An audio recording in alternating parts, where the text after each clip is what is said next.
Sir William Keith, the governor of the region, was in Newcastle at the time. Captain Holmes happened to be with him when my letter arrived, so he told the governor about me and showed him the letter. The governor read it and seemed surprised when he heard how old I was. He said I seemed like a promising young man and therefore should be supported. He added that the printers in Philadelphia were terrible, and if I started a business there, he was sure I would succeed. As for him, he would get me government printing jobs and do everything else he could to help me. My brother-in-law told me all this later in Boston, but I didn't know anything about it yet.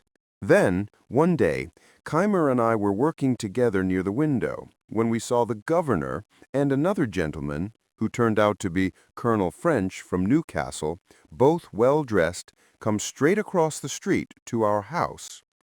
We heard them at the door.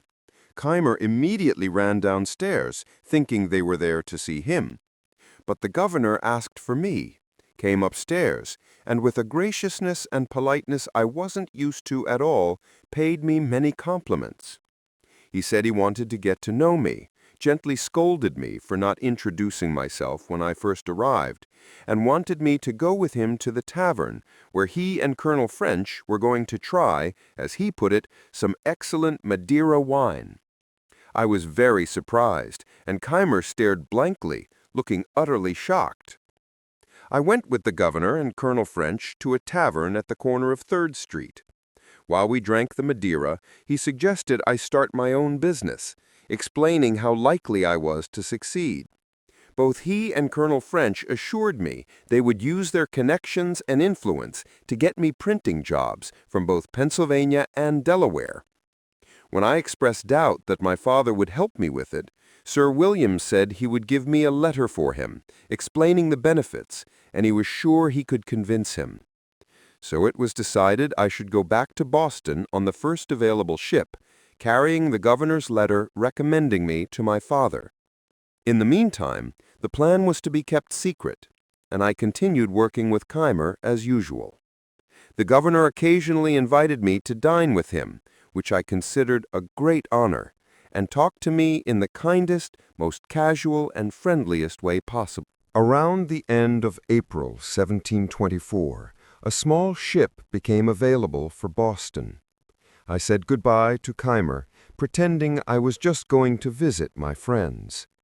The governor gave me a detailed letter, saying many complimentary things about me to my father, and strongly recommending my plan to start a business in Philadelphia, saying it was sure to make me rich. We hit a sandbank while going down the bay and developed a leak. We had a rough time at sea and had to pump water almost constantly, and I took my turn doing it. However, we arrived safely in Boston in about 2 weeks. I had been away for 7 months, and my friends had heard nothing from me because my brother-in-law Holmes hadn't returned yet and hadn't written about me. My sudden appearance surprised the family. Everyone else was very glad to see me and welcomed me, except for my brother. I went to see him at his printing house. I was dressed better than I ever had been while working for him, wearing a fancy new suit from head to toe, a watch, and my pockets filled with almost 5 pounds sterling in silver coins. He didn't greet me very warmly, looked me up and down, and then went back to his work. The other workers were curious about where I had been, what kind of place it was, and how I liked it. I praised it highly and talked about the happy life I led there, clearly stating my intention to go back. When one of them asked what kind of money we had there, I pulled out a handful of silver coins and spread them out for them to see. This was a rare sight for them, as paper money was common in Boston. Then I found a chance to show them my watch. Finally, my brother, still grumpy and moody, I gave them a Spanish dollar to buy drinks and said my goodbyes. My visit offended him greatly. Later, when my mother talked to him about making up and how she wished we could get along and live like brothers in the future, he said I had insulted him so badly in front of his workers that he could never forget or forgive it. However, he was wrong about that. My father seemed a bit surprised by the governor's letter, but didn't say much about it to me for a few days. When Captain Holmes returned, he showed him the letter, asked if he knew Keith and what kind of man he was. He added his opinion that Keith must be foolish to think of setting up a boy in business who was still 3 years away from being an adult. Holmes said what he could to support the plan, but my father was convinced it was a bad idea and flat out refused. Then he wrote a polite letter to Sir William, thanking him for the support he had so kindly offered me, but refusing to help me start a business just yet. In his opinion, I was too young to be trusted with managing such an important business, and one that would be so expensive to set up. My friend and companion Collins, who was a clerk in the post office, was happy with what I told him about my new place, and decided to go there too. While I waited for my father to decide, he left before me by land for Rhode Island, leaving his books, a nice collection of math and science texts, to come with my books and me to New York, where he planned to wait for me. Although my father didn't approve of Sir William's offer, he was still pleased that I had managed to get such a good recommendation from an important person where I had been living, and that I had been so hard-working and careful to get myself so well equipped in such a short time. Therefore, seeing no chance of my brother and me making up, he agreed to let me go back to Philadelphia. He advised me to be respectful to people there, try to earn everyone's respect, and avoid writing satirical attacks or spreading rumors, which he thought I was too prone to do. He told me that with steady hard work and careful saving, I could save enough by the time I was 21 to start my own business, and if I got close to that amount, he would help me with the rest. This was all I could get, except for some small gifts as tokens of his and my mother's love, when I sailed again for New York, this time with their approval and blessing. The small ship stopped at Newport, Rhode Island, and I visited my brother John, who had been married and living there for some years. He welcomed me very warmly, for he had always loved me. A friend of his, a man named Vernon, was owed about £35 in Pennsylvania currency. He asked me to collect it for him and hold on to it until he told me how to send it to him. So he gave me a written authorization. This later caused me a lot of trouble. At Newport, we picked up several passengers for New York, including 2 young women who were friends, and a serious, sensible, motherly Quaker woman with her servants. I had been eager to help her with small tasks, which I suppose made her feel kindly towards me. Therefore, when she saw a growing closeness between me and the 2 young women, which they seemed to encourage, she took me aside and said, "Young man, I'm worried about you, since you don't have a friend with you and seem not to know much about the world or the dangers young people face. Trust me, those are very bad women. I can see it in everything they do. If you're not careful, they will get you into trouble. They are strangers to you, and I advise you, out of friendly concern for your well-being, to have nothing to do with them." Since I at first didn't seem to think as badly of them as she did, she pointed out some things she had noticed and heard that I hadn't, but now convinced me she was right. I thanked her for her kind advice and promised to follow it. When we arrived in New York, they told me where they lived and invited me to visit them. But I avoided it, and it was a good thing I did, because the next day the captain noticed a silver spoon and some other items were missing from his cabin. Knowing these women were prostitutes, he got a warrant to search their rooms, found the stolen items, and had the thieves punished. So even though we had avoided a sunken rock that we scraped against during the journey, I thought this escape was actually more important to me. In New York, I found my friend Collins, who had arrived there some time before me. We had been close friends since childhood and had read the same books together. But he had more time to read and study, and a brilliant mind for math, in which he was far better than me. While I lived in Boston, I spent most of my free time talking with him, and he remained a sensible and hard-working young man. He was highly respected for his knowledge by many clergymen and other gentlemen, and seemed destined for a successful life. But during my absence, he had developed a habit of getting drunk on brandy. From what he told me and what others said, I found that he had been drunk every day since his arrival in New York and was acting very strangely. He had also gambled and lost his money, so I was forced to pay for his lodging and cover his travel and living expenses in Philadelphia, which turned out to be extremely inconvenient for me.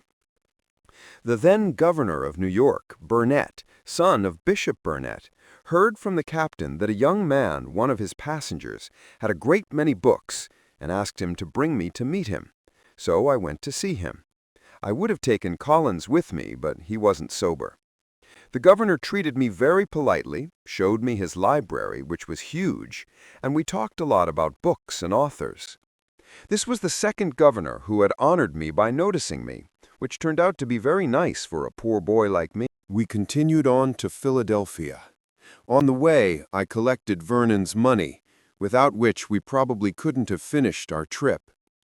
Collins wanted to work in an accounting office, but whether they noticed his drinking from his breath or his behavior, even though he had some recommendations, he didn't get any job offers. He continued to live and eat at the same house as me, at my expense. Knowing I had Vernon's money, he was constantly borrowing from me, always promising to pay me back once he got a job. Eventually, he had borrowed so much of it that I was worried about what I would do if I was asked to send the money to Vernon. His drinking continued, which we sometimes argued about, because when he was a little drunk, he became very irritable. Once, in a boat on the Delaware with some other young men, he refused to take his turn rowing. "Someone else will row me home," he said. "We will not row you," I replied. "You have to, or you'll stay on the water all night," he said, "just as you please." The others said, "Let's just row, what does it matter?" But I was already annoyed by his other behavior, so I kept refusing. So he swore he would make me row or throw me overboard. He came towards me, stepping over the seats, and when he reached me and tried to hit me, I put my hand under his crotch, stood up, and threw him headfirst into the river. I knew he was a good swimmer, so I wasn't very worried about him. But before he could swim around to grab the boat, we had rowed it a few strokes out of his reach. Every time he got close to the boat, we asked if he would row, then rowed a few strokes to move it away from him. He was extremely annoyed and frustrated, and stubbornly refused to promise to row. However, seeing him finally starting to get tired, we pulled him into the boat and brought him home soaking wet that evening. We barely spoke politely to each other after that. A captain from the West Indies, who was hired to find a tutor for the sons of a gentleman in Barbados, happened to meet him and agreed to take him there. He left me then, promising to send me the first money he earned to pay off his debt, but I never heard from him again. Spending Vernon's money was one of the first big mistakes of my life. This whole situation showed that my father wasn't far off in his judgment when he thought I was too young to handle important business. But Sir William, after reading his letter, said my father was too cautious. People are very different. Wisdom doesn't always come with age, and young people aren't always without it. And since he won't help you start your business, he said, I will do it myself. Give me a list of the things you need to get from England, and I will send for them. You can pay me back when you can. I'm determined to have a good printer here, and I'm sure you'll succeed. He spoke with such genuine warmth that I didn't doubt for a second that he meant what he said. Until then, I had kept my plan to start a business a secret in Philadelphia, and I continued to keep it secret. If people had known I was relying on the governor, some friend who knew him better probably would have advised me not to trust him, as I later heard it was his reputation to make many promises he never intended to keep. Yet since I hadn't asked him for anything, how could I think his generous offers weren't genuine? I believed he was one of the best men in the world. I gave him a list of everything needed for a small printing shop, which I estimated would cost about £100 sterling. He liked the idea, but asked me if it wouldn't be better if I were in England myself to choose the typefaces and make sure everything was of good quality. Then, he said, while you're there, you can make contacts and set up business relationships in the bookselling and stationery trade. I agreed that this could be beneficial. Then, he said, get ready to go on the Annis, which was the yearly ship and the only one that regularly traveled between London and Philadelphia at that time. But it would be some months before the Annis sailed, so I continued working with Keimer, worrying about the money Collins had taken from me, and constantly worried that Vernon would ask for his money, which, however, didn't happen for several years. I believe I forgot to mention that on my first voyage from Boston, when we were stuck with no wind off Block Island, our crew started fishing for cod, and caught a lot. Up until then, I had stuck to my decision not to eat meat. At this time, I considered, like my teacher Tryon, catching every fish to be a kind of unprovoked murder, since none of them had, or ever could, harm us in a way that would justify killing them. All this seemed very logical, but I used to love fish, and when this came hot out of the frying pan, it smelled wonderfully good. I debated for a while between my principles and my desire until I remembered that when the fish were cut open, I saw smaller fish taken out of their stomachs. Then I thought, if you eat each other, I don't see why we can't eat you. So I ate a hearty meal of cod and continued to eat meat with other people, only occasionally going back to a vegetarian diet. It's so convenient to be a rational person, since it allows one to find or invent a reason for anything one wants to do.